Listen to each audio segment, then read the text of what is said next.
Thank you so much to Sally Buzbee from the Washington Post and Kathryn Viner from The Guardian. We have two of our climate champions in journalism here with us. And I first want to start by calling out what's great about some of the coverage. I'm really so excited to see that the Washington Post has a whole climate solutions section. That's really wonderful. And I particularly wanted to note an article by Rebecca Solnit that The Guardian published talking about the fact that we need new climate stories. And that's a little bit what I want to talk about today. So tell me a little bit about this moment in time that we are in. We are changing the story about climate change. We've gone from letting everyone know that it's a problem to figuring out how to talk about solutions. So, Sally, tell me a little bit about why did you start this Climate Solutions, and how are you finding the reaction? Mm-hmm. I think it's exactly that. I think we started to understand that there was sort of finally interest in the story that was beyond purely political, obviously the political aspects of the story remain very important, as do the policy aspects, but people were starting to actually readers respond to things like extreme weather events, and we could tell that they were hungry for sort of climate explanations. They were starting to respond to stories about people who were affected by climate change, and they were actually starting to respond to things like innovation and solution, and this sort of concept of what do I do in my own life. And so we really just kind of started to see that readers really were responding to these stories in different ways, and we sensed that there was opportunity there at this moment. I don't know exactly why that has changed, but it definitely has. And I do think that especially as you go down younger in readers, you are finding people who are somewhat turned off by the politics, but deeply interested in the subject. And Kathryn, what about you? What are the new climate stories that are resonating with your audience? I mean, it's very interesting. We used to joke about 15 years ago. We've had a big climate team for a long time, and we used to joke at one point that we had more people writing about climate than reading about climate. And then something happened, I think maybe 6, 7, 8 years ago, and the audience went absolutely massive. And I still think there is a role for those those terrifying stories, as long as they're scientifically literate, as long as you do them when it's really good research, and it's really, I still think it's really important to do those. But I think fear is only one way to get people to respond, and I think another way is through stories that inspire them. There's one story we had a few weeks ago, which was just about a community in Bristol who had got together and built the biggest wind turbine in Britain, and it was they'd literally raised the money themselves, and it went crazy, and you could see people all around the country saying, well, we could do this, and you sort of think, particularly for communities, when politicians aren't really responding, as many aren't as they should, communities will respond, because I really think people get it now, and I'm just not sure that it's the politicians who are in touch. And Sally, how are what metrics are you using to decide what stories to pursue, or are you using metrics to decide that? And if not, how do you make decisions about which stories to cover and which not? I mean, we don't so much as, we don't really sit there every day and go, oh, that topic is resonating, we'll do more on that.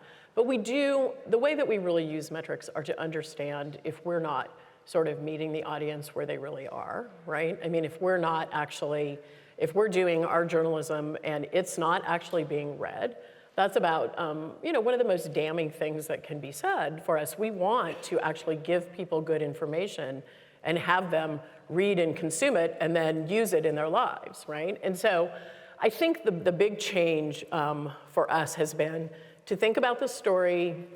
So if 6 years ago we were all frustrated because we were writing stories about big policy issues, or we were writing very catastrophizing sorts of studies, And people were really not responding to those very much. I think it's accurate to say that, right? And so we are trying to be more informal, we're trying to be more accessible, we're trying to tell more stories visually, including with data visualization, which is really one of the breakthroughs, I think, in storytelling right now. But I am keenly conscious that I don't want to do any of that in any sort of shallow or facile way.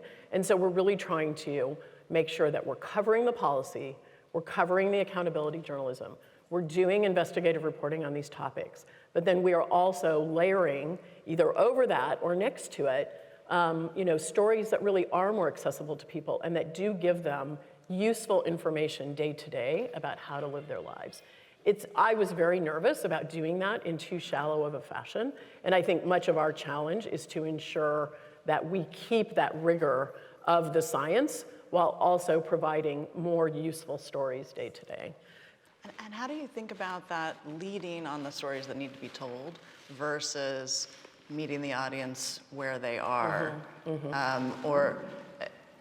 I know that often we want to bring it to the personal level, but it's very important with climate change that we don't put the burden of guilt on people, individuals, because an individual is not going to make a difference.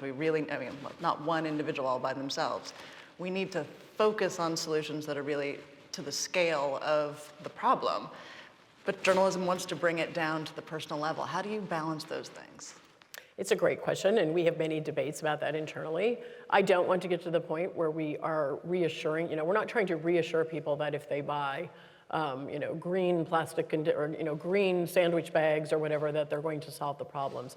And so for us, it really is a mix of making sure that we are doing very strenuous policy coverage, but also I do think that there is, if this story seems completely hopeless to people, they are not going to engage with it, right? And especially young people, they actually want to know what they can do. And so I think both doing that in a policy fashion, when we hired a journalist who we're calling a climate coach, columnist, and the first thing that person asked me was, well, can I talk about policy too? And I was like, absolutely, Mike, you have to talk about policy.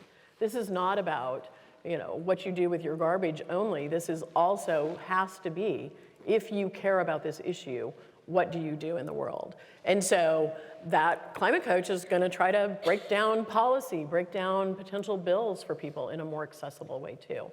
I fundamentally don't think that, there's like the spinach you're supposed to eat and then there's the flashy, accessible journalism. Really our challenge is to bring those two things together and to make these stories more accessible to people. I don't say appealing, I say accessible. I think that's really the key. I'm just going to stick on policy for one more minute. I anecdotally, no one outside of the climate community knows how much climate policy has been passed in the US in the last 6 months. It has been actually a huge success, and most people think that it hasn't. It's not because you're not covering it. How do we get people engaged in something as complex and hard to understand as climate policy? Knowing that if we don't, they will think the government doesn't work and maybe not vote the next time. I mean, this is not unique, obviously, to climate. People don't really know what's going on with tax policy in the United States. They're not really sure what's going on with, law enforcement policy in the United States. There are obviously engaged people. I do think that writing those stories both straightforwardly but also accessibly is important. But I think one of the things to do is to, this is just a way that journalism operates, is that when people are interested in a topic, right, we can't control the moments when people are interested in topics. But what we try to do is to, at the moments when those high points of interest happen, be there with good explanatory information about the law that went into effect, 6 months ago. They're probably not going to necessarily read it the day it passes unless they are policy-focused people, but they might be interested in things like electric car incentives, at some moment that is different. So it's almost like breaking up the components of the policy or the law and giving those in the form of explanatory journalism when those moments are hot, right? I found, remember when the heat dome happened on the West Coast in the summer of 2021? All of a sudden we found that people were going back and reading explanatory stories about climate change that we had written months earlier, right? And so like it's capturing those moments when people, for whatever reason, have intense interest and making the most of those. The Guardian has a very different business model than the Washington Post. How do you think this affects what you're able to do? Yeah, so for people who don't know, we're available to everyone. We don't have a paywall, and we ask people to contribute through voluntarily. And what that means is that we have really massive scale, and that anyone can read us, even if all they need is a phone. They don't need any money. And we ask people, you pay so that someone else can read for free. And what that means is that we're massive, and we can absolutely tell stories to everybody. There's no barriers to finding us. And I think that's meant we have a real impact, and one of the things that really drives us is how can we make an impact all around the world with the journalism, and really sort of talk to people in ways that influence them. And even with a philanthropic model, you still need an audience. And so the audience, in fact, maybe even especially with a philanthropic model, you need an audience. How have you managed to grow that audience while focusing on a topic that most commercial enterprises have found difficult? I have to say, for us, it's an absolute driver, is our climate coverage. And it has been, I became editor in 2015. It's been one of our big drivers of audience. It's a big driver of reader revenue. Lots of people read climate stories and contribute immediately afterwards. And it's a hot area, the Guardian, that people want to work on. We've got, it's a very global team. We've got people all around the world who, got somebody on the Amazon. So it's just a big priority for us, and I think our readers can tell that. It's backed up. We don't take fossil fuel advertising since 2019. We're a B Corp, and so I think as a business as well, people can see that we sort of mean what we say. This is a difficult moment in time for the media business in general. There's been a lot of change, particularly for local news. Although I think that there has been some movement forward. We support the American Journalism Project, which works on local news. And it does seem like a multi-revenue business model of some kind works. Whether there's a philanthropic strain to it or a business strain to it, having events and membership and that sort of thing. How do you think that at this particular moment in time for media, how does that affect coverage of something like climate? Yeah, it's a great question.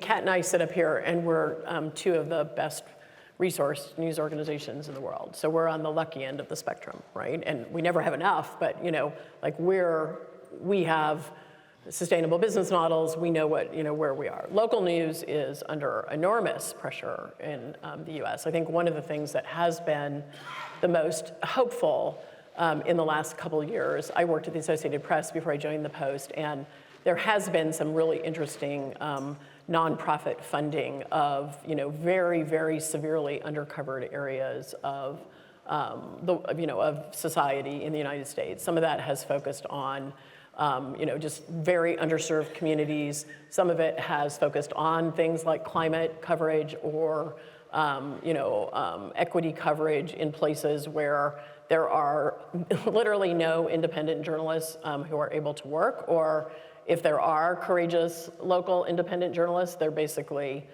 doing it in their spare time or with actually no financial support whatsoever. So I do actually think, although it has some challenges, that for many media, especially local media, some of the nonprofit funding of reporting, of coverage areas, not necessarily of advocacy, because people can't really make good decisions unless they have a strong information. And I know that, I don't think anybody wants to give up on, just because there's misinformation in the world doesn't mean we shouldn't be engaged in the fight.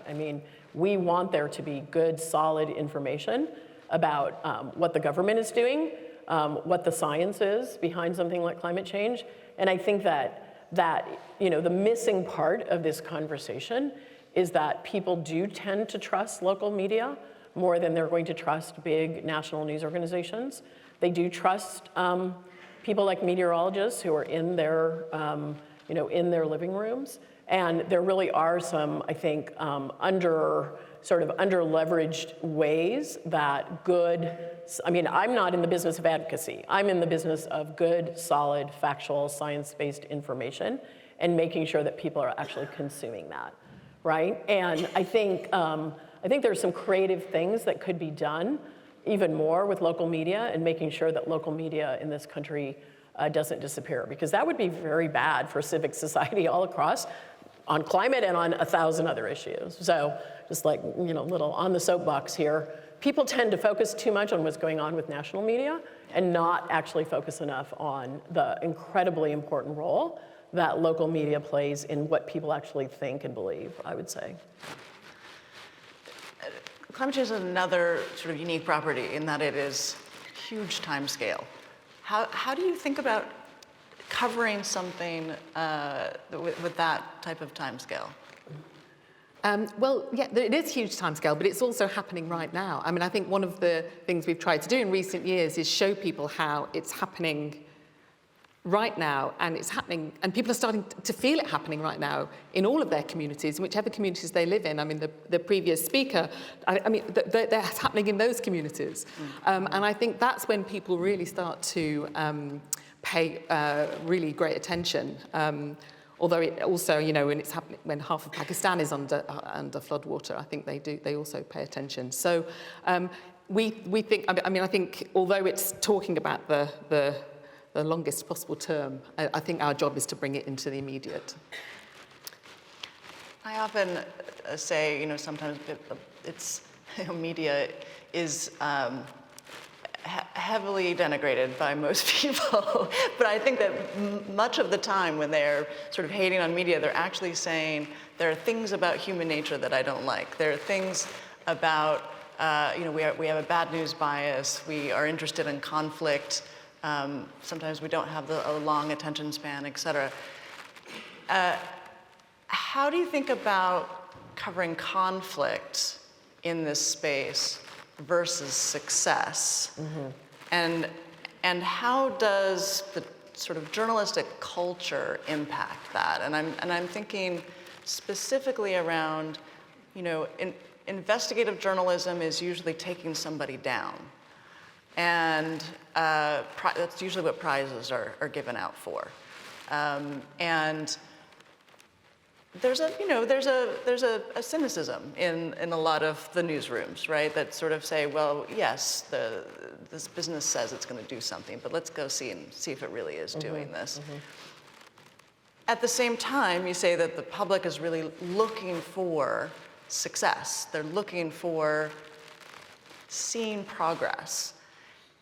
How do you think about, does the culture of journalism need to change in order to be to bring the right stories to the public on this? Mm-hmm.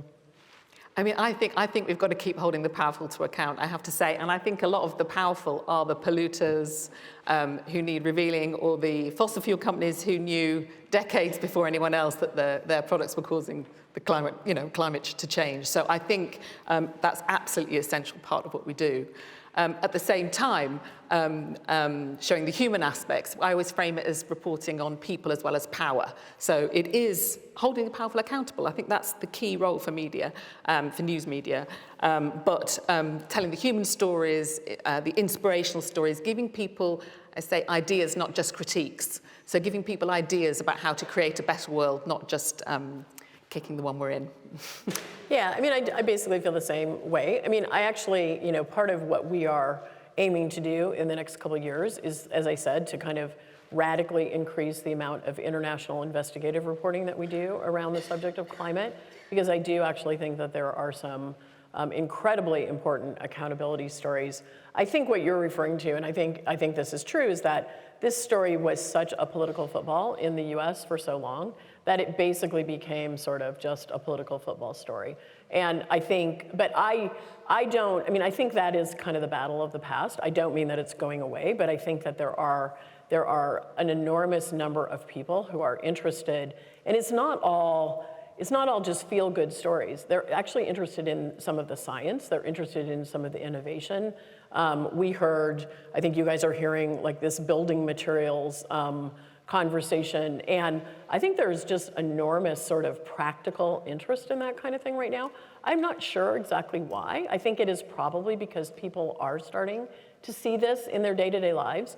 And the thing that happens is that when a story moves from just being a political football to actually being sort of like a textured, nuanced, sort of multi-layered stories, that's where we as journalists, like then there's opportunity. Then we can tell story about small inspirational things that are happening. Then we can tell stories about, companies that are grappling with, what's really going to happen. I mean, we did a piece about 2 weeks ago that was, well, it was about a week ago, I guess, that was looking at the battle in California about storing water during these big, what are they going to do to store water during amazing sort of, whatever, atmospheric river moments, and then they get a drought. And that story got enormous interest, but it was much more sort of a normal, it was this is what's happening in California. And it had the climate science in there, but it was then just a normal sort of like, what's the government gonna do? What's the impact on my life? What's this gonna do to my taxes? That kind of thing. And I do think that as the story becomes more relevant to people day to day, that we're sort of gonna get past this, it's just a political football, because one of the opportunities is, city managers are grappling with these things in real time. Those are the types of stories that I think actually will draw an audience going forward. So I don't know, Kat's in a different place because Europe and the UK have always, paid more attention to this story. To me, what we're really just trying to do is we're trying to actually capture what we see as a change in the audience, and push that forward to what journalism is needed now. I don't know that like anything we did 5 years ago is creating this change. I think we're seeing the change and we're trying to actually leap on it and do the journalism that the moment requires right now. Okay, final question. It's a big one and we only have a minute left. So it's 2043. Oh, there is a 2043. Yeah, 2043. It's 2043, and it's a job well done. We're looking back on a job well done. What did you do right? What are you proud of in your climate coverage? Why did we succeed? I mean, we should have done these investments, 5 years ago. We'll look back and I'm sure say that.